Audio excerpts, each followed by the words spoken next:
江水流啊流，像天光流到暗部。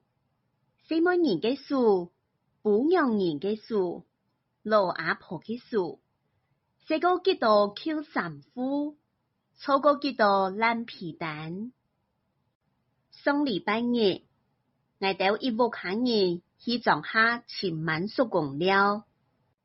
今日當初，啲民宿公嘅那夜開嘅點心店，設了一桌當澎湃嘅客家素路菜。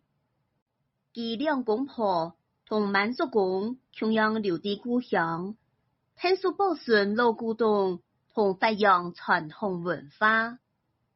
食飽足過後，民宿公帶着我哋去莊渡行了，來到一條細水圳前。阿公講，廿四三行嘅水很清哦。老妹問講，廿水係對哪位來嘅？民宿公講，廿水路係特別對東片色嘅河馬水引過來嘅，清朝時代就有咧。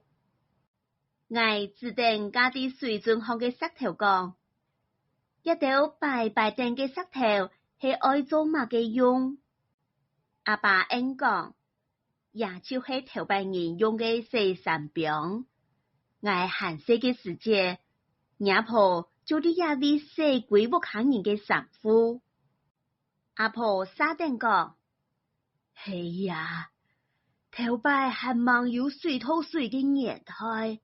洗衫行唔但唱做得洗衫褲，還做得洗鍋洗菜，自己落鴨，連沙強下淡地打嘴鼓。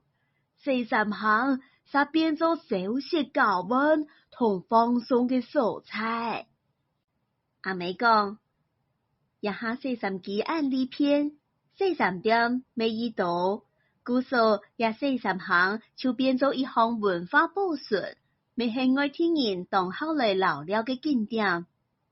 我看見洗衫行別項刻定嘅客家詩，想到客家祖先勤儉惜福嘅精神，佢咪係同大自然融合嘅一成年。